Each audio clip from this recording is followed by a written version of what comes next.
บ่อนปลูกพักคักอะไร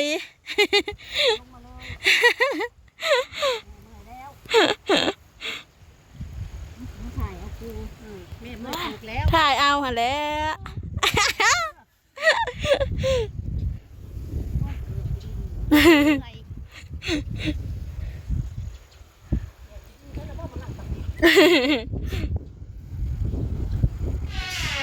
สบายดีจ้ะพี่น้องทักทายสบายดี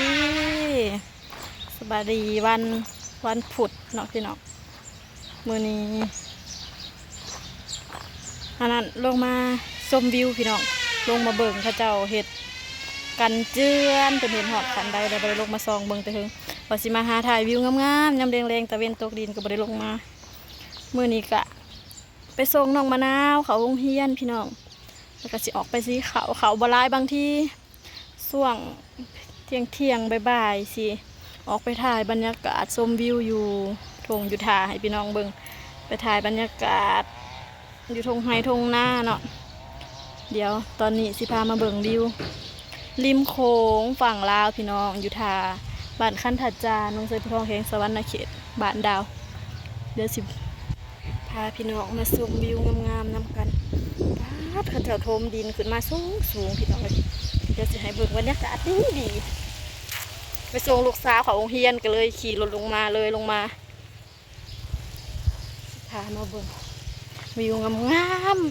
ๆกันเจือนอยู่ท่าก็สิมีบักพี่น้องนี่เขาเจ้าเหมือนกัน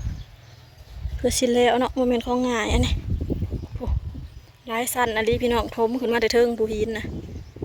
เรือพี่น้องชาวบ้านเฮาก็สิจอดเต้นอยู่ทีเดียวเห็นเขียวๆของนั้นก็สิเป็นปากหวยพี่น้องบอนขัวบ้านเฮานี่แหละขัวที่ดาวขี่ขามไปขามมาที่เฮาอันขี่ไปสวนแล้วดาวถ่ายวิวให้เห็นน่ะจะเป็นหวยลงมาเดี๋ยวเห็นหอดผู้พี่น้องเอ้ยซีเมนสายผู้ทางมุกดาหารที่เราเลี้ยวเห็นทางปุ่นก็จะเป็นมุกดาหารทางนี้ก็จะเป็นอำนาจเจริญจ้าโอ้มัววิวสวยวิวงามอยู่ท่าก็จะมีบักลับหนึ่งมันก็จะเป็นแคมป์ข้าเจ้าแคมป์คนงานข้าเจ้าเห็ดเป็นเจือนบ้านเฮาก็พัฒนาขึ้นไปอีกขันหนึ่งพี่น้องเอ้ยท่าบ้านเฮาก็งามอันนี้จะเป็นวัดอัมพาวันบ้านคันถัดจานอยู่แบบพอดีท่าวัดเลยพี่น้องเอ้ยท่าบ้านเฮาสิพากันเอิ้นกันที่เฮาเรียกเห็นก็สิเป็นดอนทำเงินพี่น้องอันนั้นสิเป็นหลักเสาไฟเขาเจ้ามีไฟฟ้าใส่เป็นหมู่บ้านน้อยๆนึงอันนี้จะเป็นเกาะกลางแม่น้ำโขงเกาะอยู่กลางน้ำพี่น้องเลยมีหมู่บ้านมีคนอาศัยอยู่ออนซอนวิวเนาะวิวงามแฮงอันนี้เป็นกระชิจงไว้เบาะเป็นท่าทางลงเบาะลงไปบันอันนั้นข้ามไปบันดอนบรรยากาศดีแฮงพี่น้องท้องฟ้าแจ่มใสมีลมในเล็กหน่อยเดี๋ยวสิพาขี่รถไปเบิ่งทางพูนวัดหินมาตึกสังขดอแต่อันนี้หินคือมาก่อนง่ายแท้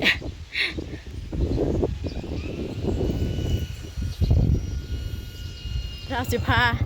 มาชมวิวทางนี้เนาะมื้อนี้เขาเจ้าก็สิบ่ได้แก่ดินคือบ่เห็นรถ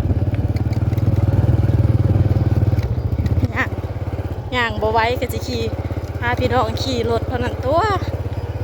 ขี่รถชมวิวพี่น้องเอ้ยขับอะไรขับแห้งบริลงมาลายมือเลยเขาจะปลูกพักเสยได้พี่น้องทางหลุมพวกนั้น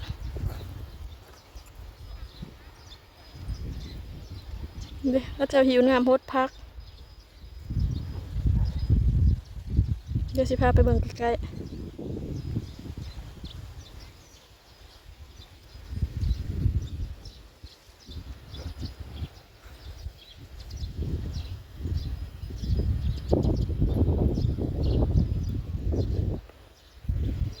คักอาลีนี่พามาเบิ่งโซนทางนี้พี่น้องโซนหวยเลี้ยวไปก็จะเห็นครัวท่าเรือเขาเจ้าปลูกหยังอยู่ลุมปลูกผักพี่น้องผักแทะ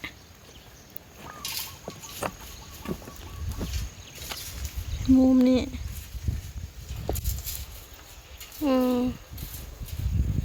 ผักอะไรเขาเจ้าเห็ดนานผักปลูกผักอยู่กันปลูกงามงามมุมนี่สวยนี่ก็จะเลี้ยวเห็นที่ดาว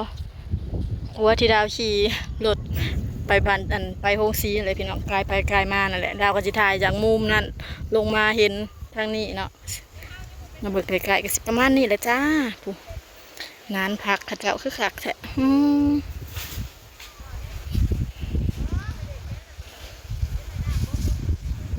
น้ำสีครามน้ำสีครามท้องฟ้าสีคราม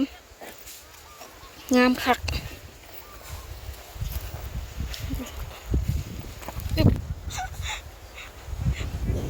พี่น้องมาคนเดียวอีกได้ช่วงนี้ว่าคอยมีคลิปอีกยังพี่น้องเบิ่งก็เลยขึ้นอยากลงมา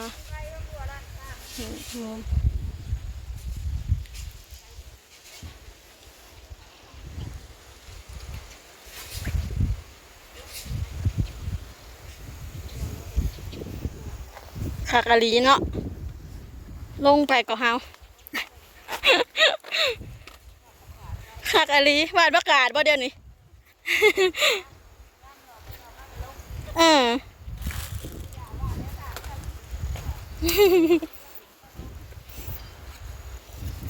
้เขาจะวานประกาศ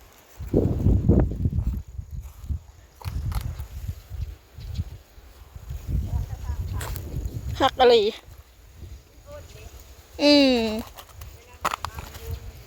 เขาจะปลูกผักปลูกมะเขือลอกสลีเหมาะขนาดเลย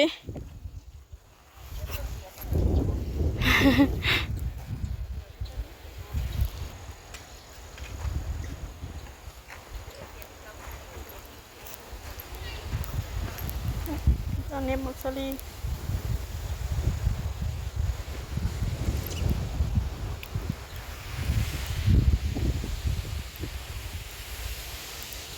ล่าสุดก็คือลงมาหอดหลุมเลยพี่น้องนั่นไงนานพักบัว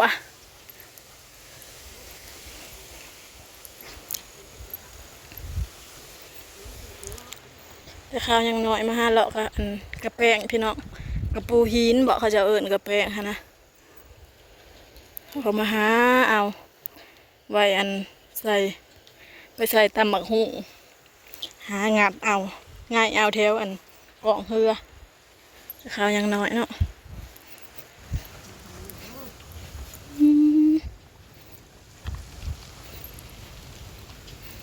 คักอะลีวันปลูกพักคักอะลี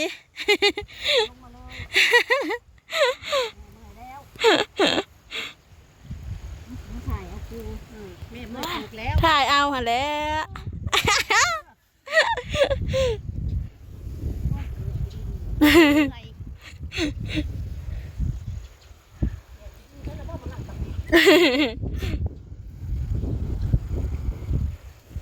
คักแหงพี่น้องเอ้ยวันนี้ดาวไตลงมาตั้งแต่ปุ๊บคิดเงาะบัดสิขึ้นได้บัดนี้คิดเงาะบัดไตขึ้นได้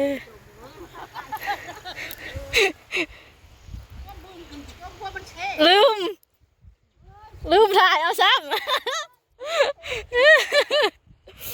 ลืมถ่ายเอาตอนบืนขีดดมป่ะพี่น้องมาเนี่ยซัมปีนภูเขาลูกหนึ่งคนเด้อลูกว่าขากแม่ว่าเมื่อยแม่นะเมื่อยแล้ววะขึ้นพี่น้องมากินข้าวกันสวยเลยยังไม่ได้กินข้าวเช้า